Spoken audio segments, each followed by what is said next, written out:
Və nəhayət ki, 4-cü qrupların imtahana düşən sualların axırıncılarını sizlərə çatdırıram. Deməli, burada nə verib bizə? Burada verib ki, doğru kəşfmələri müəyyən edin. İnsanda toyuq korluğu. İnsanda toyuq korluğu bilirik ki, deməli, toran işıqda görmə qabiliyyətinin pozulmasıdır. Toran işıqda görmə qabiliyyəti pozulanda bu adlanır toyuq korluğu. Bunun birbaşa səbəbi çöpcüklərin fəaliyyətinin pozulmasıdır. Bildiyimiz kimi torlu qişada insanda göz almasının torlu qişasında iki növ reseptorlar var. Çöpcüklər və kolbacıqlar. Çöpcüklər qaranlıqda toran işıqda görməmizi təmin edir. Kolbacıqlar isə rəngli və işıqlı görməmizi təmin edir. Deməli, toyuq korluğu xəstəliyində deməli, toran işıqda görmə qabiliyyəti pozulur. Bir də çöpcüklərin funksiyasının pozulması nəticəsində baş verir. Buna səbəb həm də A vitamini çatışmazlığı olar. Ancaq burada A vitamin artıqlığı yazılıb. Ona görə götürmürük. 1 və 2 düzgün cavabımızdır. 26-cı sual mən əslində boğulmayaqlardan daha belə mürəkkəb detallı sual gözləyirdim, amma bu sual asan olub.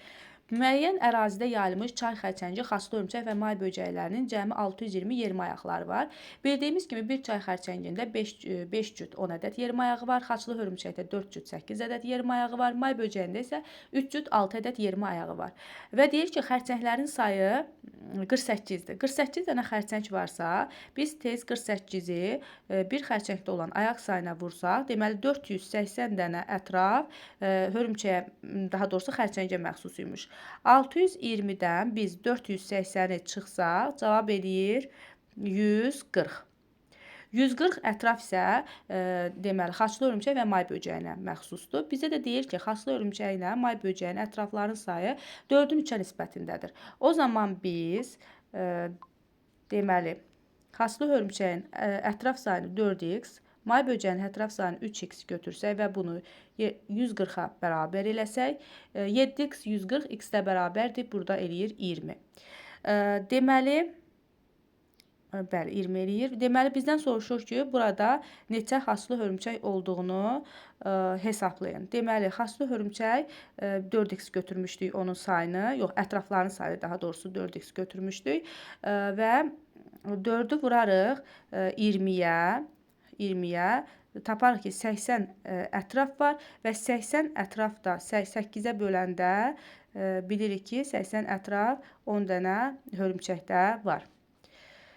Yenidən üzərindən qısaca keçə bilərəm ki, biz xərçənglərin sayını bilib ona vuranda 480 aldıq. 620 ümumi yerimayağından çay xərçənginin 480 yerimayağını çıxdıq və alınan 140 rəqəmi həm xaçlı hörümçəyin, həm də may böcəyinin ümumi ətraf sayıdır. Bizə də deyir ki, may böcəyi və xaçlı hörümçəkdə ətraf sayları nisbəti verilib 4-ün 3-ə. Ona görə 4x üstə gələk 3x bərabərdir 140, x eləyir 20. Və xaçlı hörümçəyin deməli ətraf sayını 4x-dən götürdüyümüz üçün x-i tapandan sonra gətirib burada yerinə qoyuruq və tapırıq ki, xaçlı hörümçəkdə 80 ətraf var. 80 ətraf neçə xaçlı hörümçəkdə olar? Bir xaçlı hörümçəkdə 8 ətraf olduğu üçün 8-ə bölüb deyəcək ki, 10 dənə xaçlı hörümçəkdə. Deməli, 27-ci sualda rahat sualdır. Hesab edirəm ki, deməli, birinci bitkiyə baxaq. 2 ləpəli bitki olmalıdır və eyni zamanda meyvəsi də gilə meyvə olmalıdır. Bu, təbii ki, bibər ola bilər. Badımcan çiçəklər fəsləsinə aiddir. Sonra 2-yə baxırıq. 2 ləpəli bitki olmalıdır və çiçəkləri 6 erkəkcikli olmalıdır. Deməli, 2 ləpəli deyirsə, çiçəyə 6 erkəkcikli deyirsə, bu xaççəklər fəsələsinin nümayəndələrini bizdən istəyir deməli. Bura aiddir quş əpbəyi və yabanı turp. Sonra meyvəsi gilə meyvədir, amma çiçəkləri 6 erkəkciklidir. Deməli, biz bibəri çıxsaq buradan, quş əpbəyini çıxsaq, yabanı turpu çıxsaq, dağ laləsində inci çiçəyi qalır. Təbii ki, gilə meyvəli inci çiçəyi olacaq D. Burada dağ laləsi qutucuq meyvəlidir, biz onu götürmürük. Keçdik. Əsas məsələ situasiyadır. Situasiyaya baxaq. Situasiyanın xəstəliklərlə bağlı olacağı gözlənilən bir belə deyək, gözləntimiz bundan yanaydı ki, situasiya xəstəliklə bağlı olacaq. Həkim deməli müayinəsində gələn 2 pasiyenti, yəni 40 yaşlı İskəndər və 15 yaşlı Ayxanı müayinədən keçirdikdən sonra məlum oldu ki, İskəndərdə şəkil A-da, İskəndərin neçə yaşı var idi? 40 yaşı olan İskəndərdə şəkil A-dakı xəstəlik var. Bu podaqa xəstəliyidir. Deməli, İskəndərin neçə yaşı var? 40 yaşı var və daha sonra Ayxanda isə B-də göstərilən xəstəlik var. Ayxanın neçə yaşı var? 15 yaşı var. Bu isə skoliozdur. Onurğanın yanlara doğru əyrilikdir, sağa və sola doğru əyrilikdir. Bizdən 28-də elə bunu soruşur. İskəndər və Ayxanın problemi necə adlanır? Deməli, İskəndərdə podagra, Ayxanda skolioz adlandı. Şəkil B-də göstərilən sümüklərin sınığı zaman ilk yardım necə edilməlidir? Bu onurğa sütunu göstərib şəkil B-də. Bilirik ki, onurğa sütunun zədələnməsi zamanı xəstəni üz üstə uzatmaq lazımdır və ilkin yardım budur və həkimə çatdırmaq lazımdır. Bir də ilkin yardım olaraq hərəkətsizliyi də təmin etmək yazmaq olardı. Hərəkətsizliyi təmin etmək, üz üstə uzatmaq. Deməli 29-a baxa, 29-da nə deyir? Şəkil A-da göstərilən problem, yəni İskəndərin problemi insan skeletin hansı şöbəsinə aiddir? Bu ətraf skeletidir. Çünki burada gördüyümüz kimi ətrafların skeletini göstərib. Aşağı ətrafların sərbəst hissəsi yaza bilərdik. Və sonra soruşur şəkil B-də göstərilən problem insan skeletinin hansı şöbəsinə aiddir? Bu gövdə skeleti. Çünki onurğa sütunu gövdə skeletinə aiddir. Eqriqə gövdə yazacaq. Bir dəqiqə. Aha. Deməli, Y-ə nə yazırıq? Gövdə. Aha, bura nə yazırıq?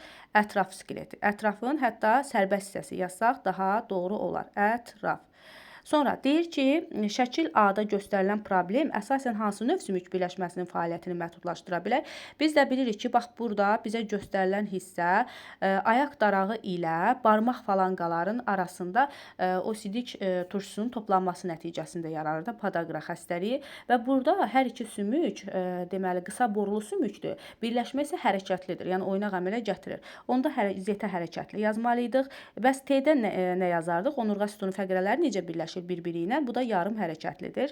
30-cu sual əslində mən də cavab gözləyirəm. Görək burada cavab necə gələcək. Hansı pasiyentin mövcud sağlamlıq problemi olmasaydı sümük iliyi donoru ola bilərdi? Mən elə gəlir ki, 8-ci sinifdə donor olmaq həyat qurtarır mövzusunda orada qeyd olunmuşdur ki, bir sümük iliyidir ki, məsələn 18 yaşına çatmamış kimsə donor ola bilər. Burada hər iki şəxsin belə deyək də yaşı 18, biri 15-dir, biri 40-dır. Bəlkə ola bilsin ki, çaşdırmaq məqsədi ilə bunu verib. Hər ikisi sümük iliyi verə bilər.